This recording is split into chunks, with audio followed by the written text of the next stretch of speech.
Okay, I'm going to finish up this lecture and then quickly try and resolve the session.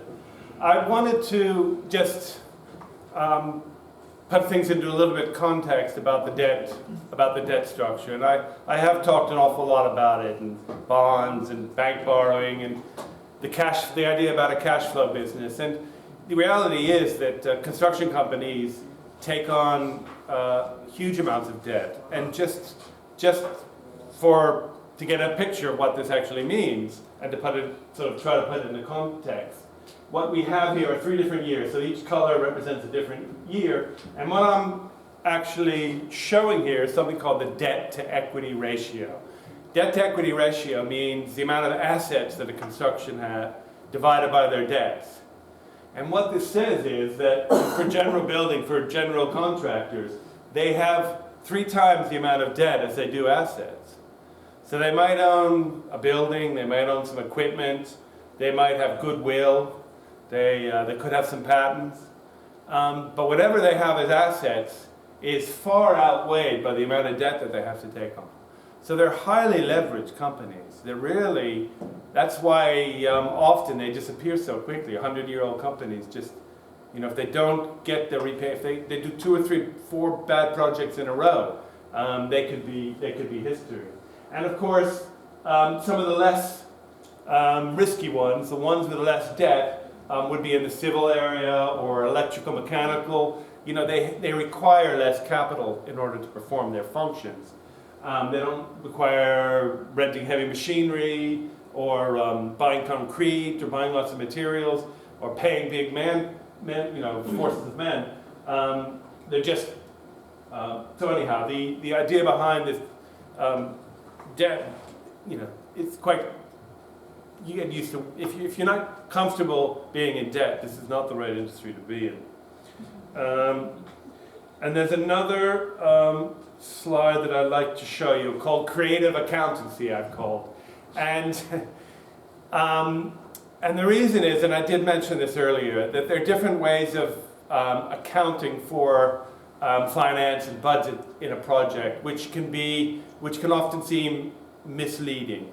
And in actual fact, the requirements are quite stringent about what you can include on your budgets, what you can include on your accounts. But I started off this discussion with the emphasis between the difference of CapEx and OpEx. The idea behind some things are capital expenses, like a new piece of equipment or an extension or some addition to it that would add to the capital value. And some things are operational, things like the maintenance, the cleaning, and so forth. And if you confuse these two, well, you've actually distorted the reality of your asset. You've actually distorted the financial aspect of it. And unfortunately, in this industry, it's really quite common to do that. There's a lot of money coming in. There's a lot of small sort of aspects of the budget, the big and small outline elements to it. And possibly one of the reasons why this industry attracts so much fraud is that it's quite easy to manipulate your accounts in order to make your project appear more profitable, or the asset in the end to appear more valuable than it actually is, to make the project more attractive. Or when you're constructing it, it's quite possible to manage your budget in such a way that you can, it's possible to skim off money. So you can divert money to consultants, accountants, designers, different people who might not actually contribute much. And so the unfortunate reality is that the particular capital and financial structure of the construction industry lends itself to being very susceptible to fraudulent activity, criminal activity. And I really just it's a sour note to leave it on, but that's really what it is. I'm going to skip over the bit on taxes, although I did mention it briefly. And really just to say that the whole purpose of this lecture was just to introduce you to the larger world of finance and financing and investing in capital projects. And then also as to inform you as project managers and engineers how you should position yourself, how you should understand and be aware of these particular structures and the very nature of the construction industry, which tends to be heavily indebted. I didn't talk much about the tax situation, although I will mention it in passing at later points. But I think it's a bit too much to lay on right now. And I did talk about the different types of assets, the different categories of assets, and also the different types of funding possibilities, finance possibilities. Anyhow, that's all for that lecture. And I will go straight in. I have a follow-up lecture to this, which is really about project cost planning. Now, I'm quite keen on project cost planning for a couple of reasons. One of them is that it looks as though this particular activity is going to be incorporated into the BIM systems. So in the so-called 5D BIM, where you have the three familiar coordinates, but you also have program to make it 4D BIM, and then costs to make it 5D BIM. The idea behind that and the purpose behind that is that you can introduce computer-based analytical techniques. And of course, we're all benefiting from this surge in artificial intelligence and big data. And so we might be in a position where our budgeting is more accurate. So our prediction about the cost of a building at the very beginning, a cost of an asset, will be more accurate by the time we finish. And so many projects, particularly big national construction infrastructure projects, they come up with a budget at the very beginning, and by the time they're finished, it's expanded sometimes in an absolutely embarrassing amount. The Sydney Opera House, the Channel Tunnel, the HS2 is now exploding in cost. Each month that goes on, we add another billion. So anyhow, the idea behind the digitization of this particular aspect of our work may lead to a situation where we're less uncertain about what the future might. So anyhow, that's what this lecture is about, project cost planning.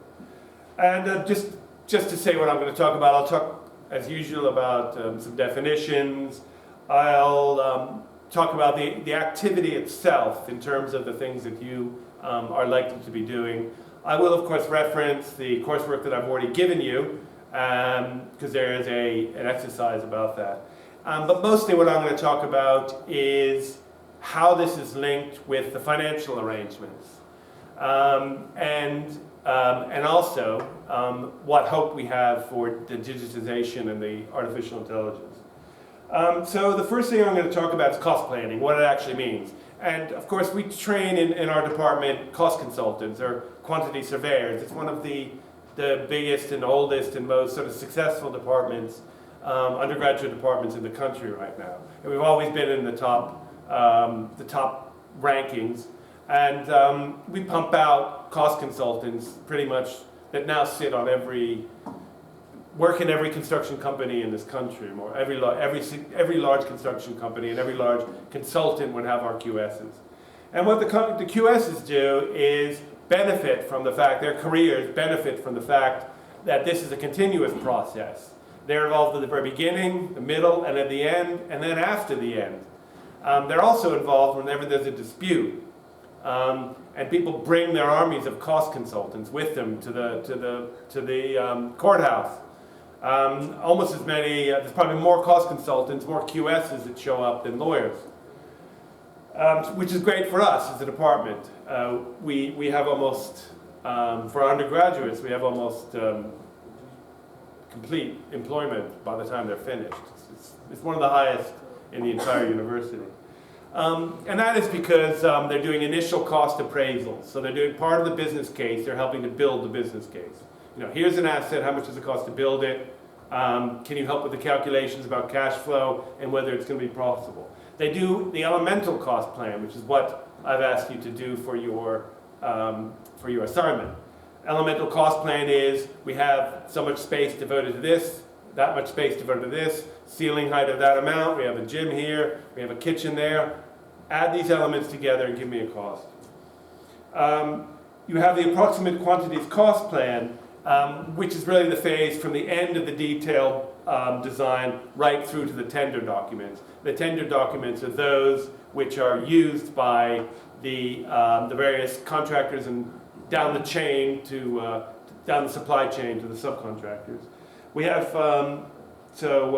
pre-tender estimates, which are made and prepared alongside the other documentation.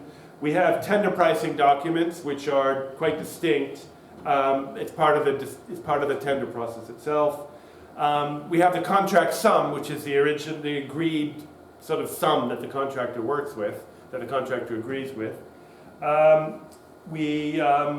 QSs also are in a position to evaluate these various stages because there are discrepancies and disagreements and things come out slightly different, so there's a role for them there. And of course, the final reckoning. When the building is built, everyone wants to get paid off, there's money retained, a certain amount of money retained is released when there's a final completion and when everything is okay. Now I wanted to put this into context about these sort of different phases of the costing in terms of the REBA plan of works. And if you know, you should know already that REBA is stage not up to stage 7, so it's 8 stages. And stage naught is the strategic definition where you're asked to come up with a business case. Stage 1 is this preparation of a brief, so this is a client-side activity when you're actually supporting the client, coming up with a broad stroke brief about what the asset looks like. The conceptual design, it might be a series of sketches, tends to be drawings, there are dimensions, there might be materials in there. Let's give you a rough idea about the elemental aspects of it. And of course, during this entire time, this is following something called the S-curve. And the S-curve is a classic entrepreneurial description of an entrepreneurial project. Because what actually you're doing is you're building up debt. Now the way that this graph is set up is this x-axis is cumulative spend. So that's the amount of money that's coming out of the total money that's come out of your pocket. And of course this line along here is time. So what this red line means is you're increasing the amount of debt that you're incurring. Now, in your coursework, I asked you to do a 2-phase project. One of the great advantages of a 2-phase project is you start drawing interest when part of the project is complete. So all of a sudden this hole gets less deep. And the less deep the hole is, the lower amount of interest that you'll be paying, the lower amount of debt that you'll be incurring, the lower the risk will be. So you expose yourself to less risk when you arrange the program of your project cleverly in a way that you reduce. So there's some aspect of programming which keeps in mind that we do not want to incur a huge amount of risk. And that's beautifully illustrated in this S-curve. So anyhow, here we are, the handover, the close. Generally, when everyone thinks, well, what a wonderful thing, we now have a built asset. What you forget is that you've incurred an enormous amount of debt. And that you're relying on the income stream, the steady income stream, to pull you out of the debt. So the initial assessments are really, the initial assessments were made back here have to be equal value. And this time period might be a decade and a half, might be 10, 12, 15 years. So actually by the time you start thinking about it and working on it, it might be a decade before the payments start to actually have an effect. And there was when they did this is a perfect example of this, when they did the Channel Tunnel. they made a lot of assumptions about the use of the tunnel. Their main assumption was that the minute they opened up the tunnel, the ferry companies would go out of business, and they would receive all of the business of the ferry companies. And it seemed like everyone agreed with them, except the ferry companies. The ferry companies, they weren't having any part of it, and they offered additional services. They dropped their price. They invested in new ships. They put entertainment on board. They put, cash machine. Yeah, they put all sorts of entertainment. Well, you could have lunch, dinner. It was really nice, and it cost less. And all of a sudden, when the Channel Tunnel they had plenty of time to work through their marketing strategy. They did so very cleverly. But by the time this phase came around, the Channel Tunnel received far less income than they thought they would. So this curve, rather than rising, sank. They actually they incurred more debt because they were paying a huge amount on the bonds that they had issued. And it got lower and lower and lower and lower to the point where the government had to intervene. And the initial investors, some of them lost a lot of money. They didn't lose all of it, but they lost a big portion of their original investment. And they had to refinance the whole thing. Of course, it's a national project between France and England, so they couldn't fail, but it was one of those things where the government had to step in to bail them out. And it all had to do, there was a lot of talk about the early stage assessment that was just simply wrong.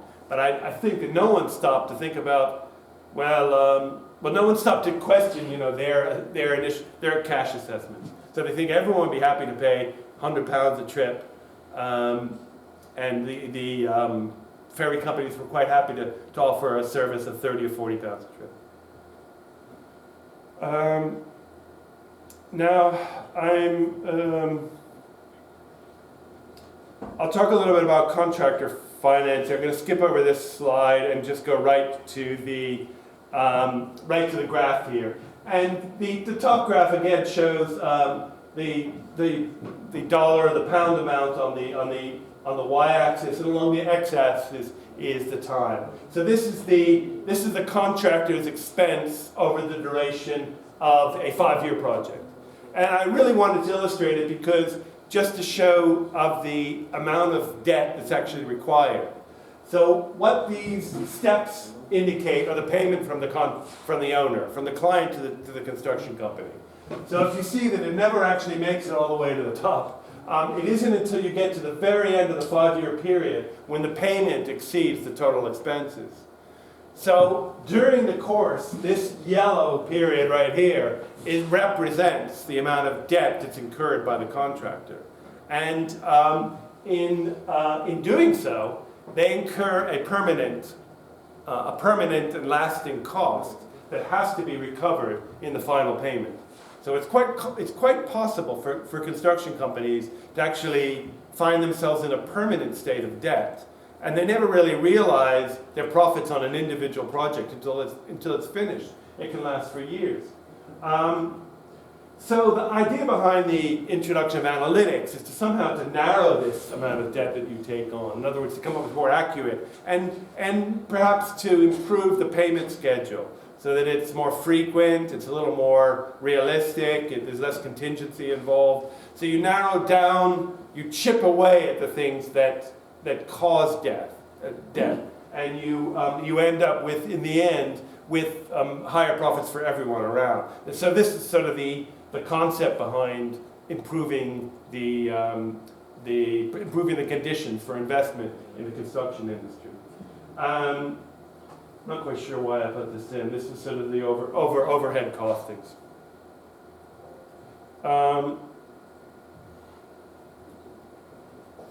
So anyhow, the contractor's financing is really crucial. In the end, often these projects the success of the projects become more of how the debt is handled than the building itself.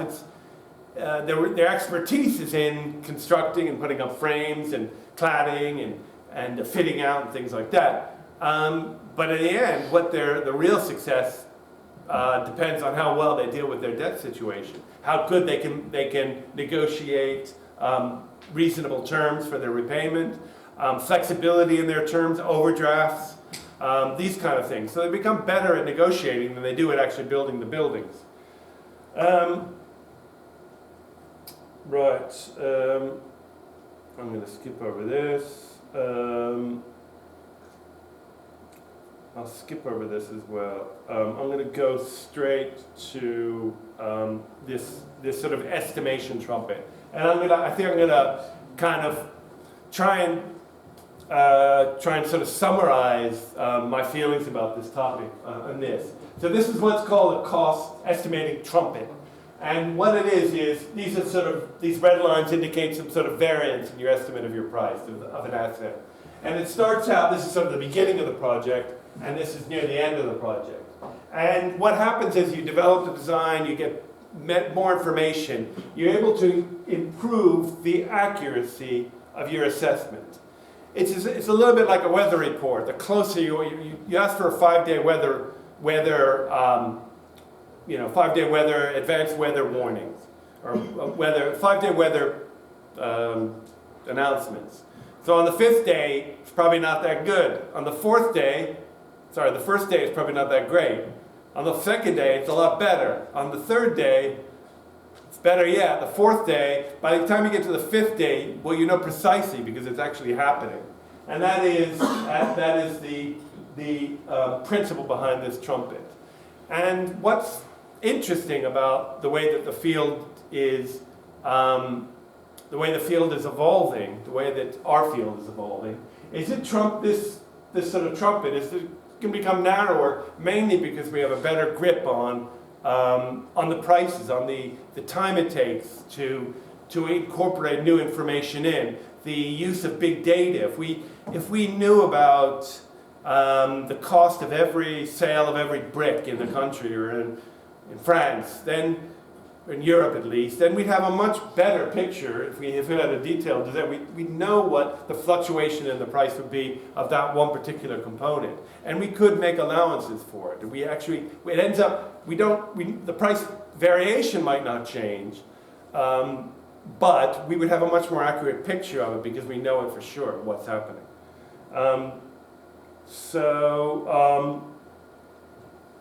So I've talked a little bit about the initial cost appraisal. So I think I'm putting up slides now on topics that I've discussed in some detail. I talked to you about the elemental cost plan, and I have here a list of the components of it. So this is if I had asked you to do a commercial project for your first assignment, you would have had to take into account all of these different things to do it in an elemental way, to look at demolition, running costs, legal, things like that. Now I've simplified it for you for your particular cost plan. I've actually given you the information, but it certainly would have contained these elements as well. So I'm just going to skip over some of these. I'm going to go to an example, which I think will kind of solidify it. I'll go to an example, and it's an example that's nearby. And we had a guest lecturer came in a few years ago, and he had just bought up a property on the London Road. It's just 238, I think it's a liquor store or something like that. And he explained in quite graphic detail exactly how he expected to make money off it. And he wasn't a particularly sophisticated contractor. Yeah, he was an owner, he was a property developer. But he had a very good way of explaining it. It was a small-scale, sort of simple entrepreneurial project. And I think it related to a lot of the things that we're talking about today. And I think it's a good way to wrap up and end this, is to talk about it. So it's actually a crappy old building, typical house that had been converted into a shop. I think it was a liquor store at the time. And he had, there was some flats I think he was renting upstairs. And what he started to do was thinking about, so there was a vacant plot. So this was his concept. So this is the London Road, which runs up on the top of this. So if you go that way is London, that way is Oxford. And he had a vacant plot, and he thought that he could get planning permission to build a building with 2 flats in it. And there was 2 flats above the shop. So he was renting out the shop. So he had 1, 2, three, four, five assets, five independent profit streams, as it were. And he hadn't built these yet, but these were still functioning, and he thought that he could phase the project in such a way that he could have income coming in during the entire course of the project. So his concept was to actually keep the shop open, rent the 2 flats, and then shut the shop, throw the people out of the flats, build the flats in the back, take the people in those flats, move them here, and then re-rent the shop. So there was no time in the project that he would not have a cash income from one of the tenants. And the way that he actually went through this, because he went through a number of different alternatives, and he thought, well, possibly it's not going to be that comfortable. They might complain. I might have to drop their rent in order to accommodate them during the construction phase. So what actually he did, he went through this sort of cyclical process where he visualized the process. He visualized the project in the phasing that I've explained. He estimated the costs associated on a time basis. So he looked at his costs stretching out for the duration of the project. And of course, each project had a slightly different duration. He looked at based on the estimate cost, he came up with the estimate duration. He drew up a budget so that he understood his cash position during the entire course of the thing.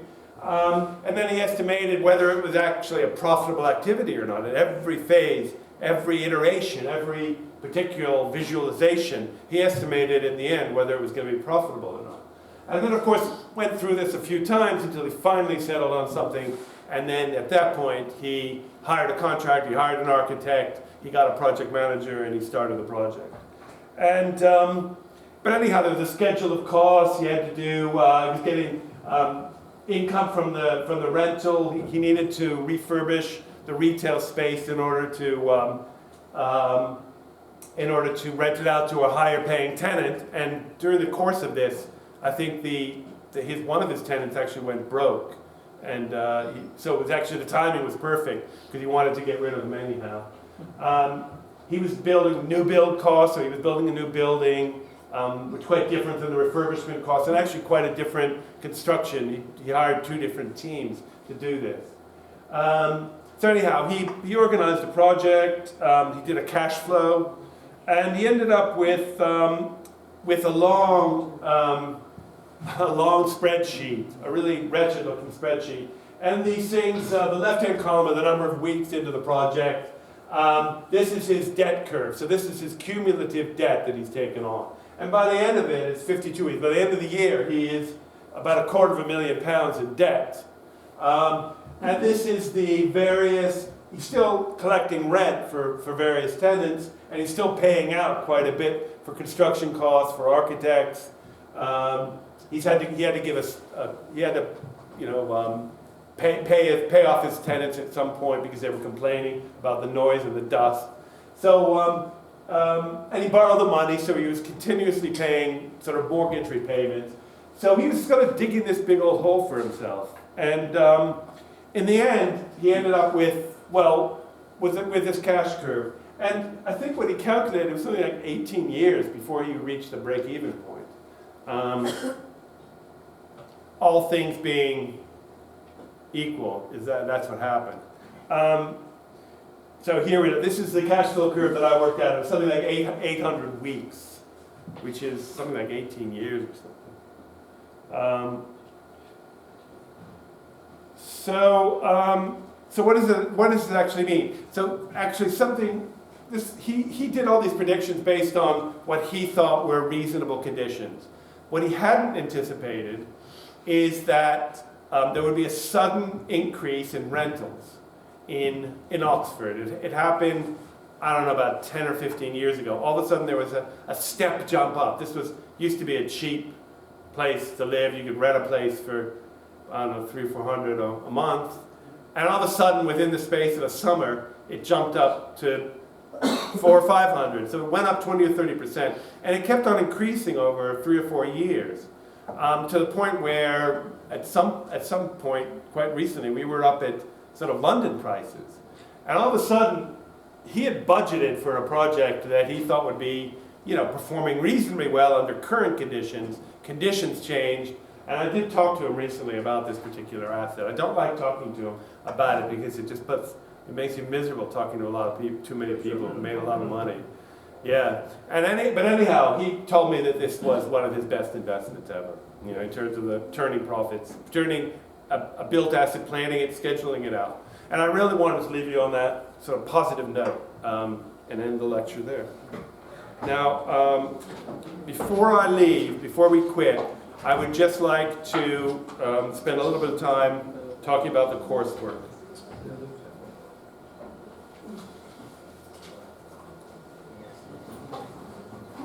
This is a short discussion on the coursework, coursework 1. There were a number of questions about the coursework that were raised during the break, and I had thought it useful to spend just a few minutes talking about it. So that's what I'm going to do.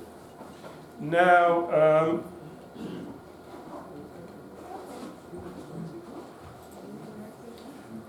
so that's what I'm going to talk about. I'm going to talk about the coursework for a few minutes. I've asked you to put together what looks like a fairly complicated program. And often some of the dates I've given you could seem a little bit unreachable, unachievable. And there's an awful lot to kind of cram into it. Now, there are a few assumptions that you can make, which I think would make things a little bit easier. The first thing is we have a decent, we have an elemental plan in place. We know the costs, we know the assets.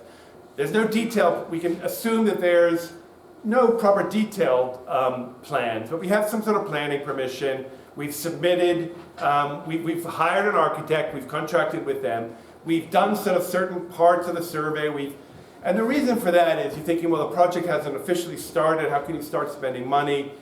That's just because it's a particular client, actually has plenty of money. It's a 45 million pound project, and the initial costs are on the order of 100,000, 150,000, 200,000. So they're still relatively small.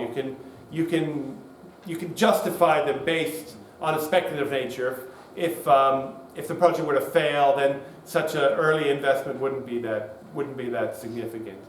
But I think many things might hold you back from thinking that you could start the project at a certain date. Now, you might think that I have a sort of a perfect version of this coursework back in my office, and I'm going to compare your submission with this perfect version. Well, that's not actually what I have. And what I'm mostly looking for is your ability to get your head around these issues, to be able to understand, say, well, this is actually a problem here.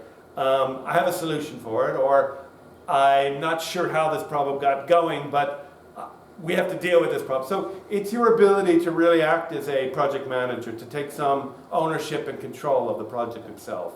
So I've given you as much information as kind of I know about the project. Some of it you can assume that it's fairly accurate, but there's still still enough on your table, or on your side, for you to make reasonable assessments from a managerial point of view. So what I want to capture from your coursework is your ability to understand how the finances in the program, and particularly the cash flow, are linked, how they're tied together. So that I should see from you an easy to read Gantt chart, a cash flow diagram that makes sense, that I can look at and say, oh, I understand that. That's going to be the point in the project where I really need to ensure that I have money set aside. On the third year of this project, I need to worry about having a certain amount of money to pay, because it's all going to be due, a bunch of contractors, subcontractor, bills that are going to be due at the same time. And really that's what I want. I want to get the picture, I want to get the impression that based on a brief that I've given you, you're able to develop a document which really shows your ability to command a project. Just a quick one, George.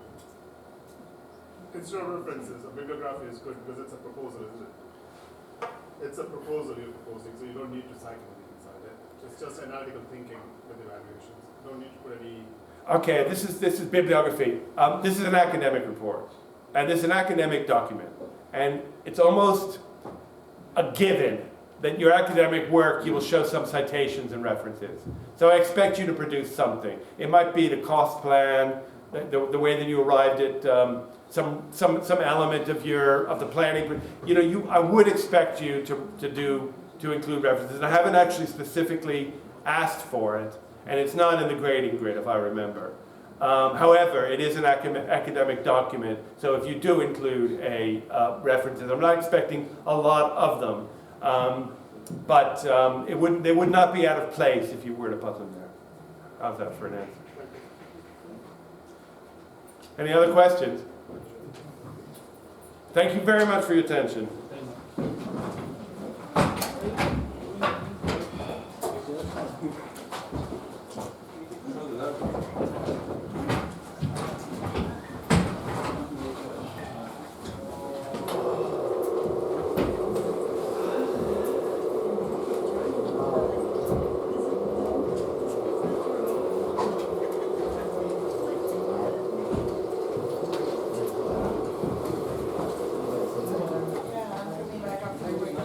Okay.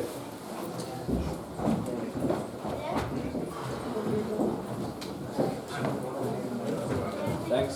Thank you very much. Thanks.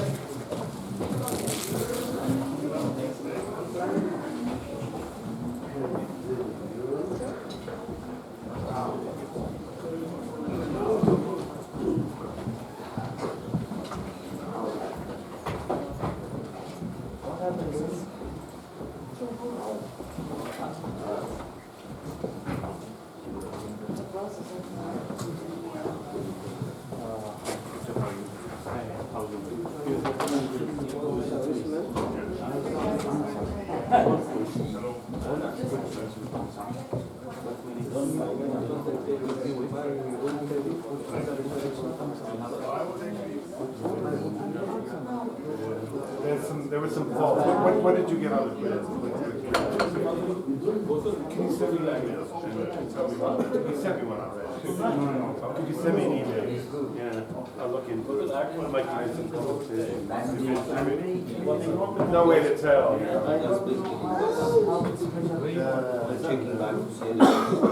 Are you passing it? Yeah. I know, you don't feel it. Are you doing it on your phone? Please send me an email on the questions exactly if you have any evidence.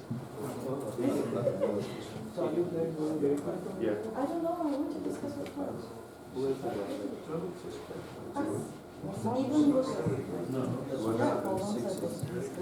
Yeah.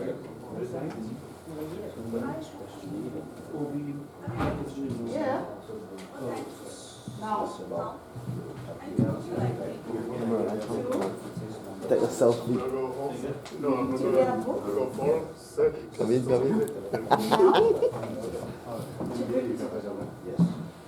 Check him out.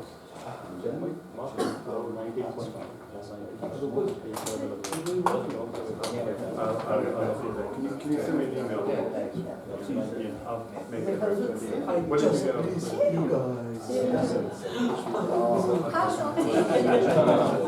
Enjoy yourself. Have a good time. Who's going home? No. Only Three marriages. Only one. No, it's too high. No sense for long. Yeah, a lot of fun.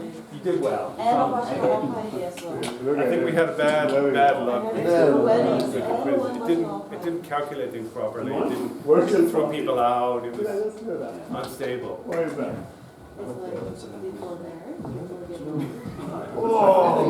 before getting I wish you Don't need the whole part of it. Anyhow, send me an email.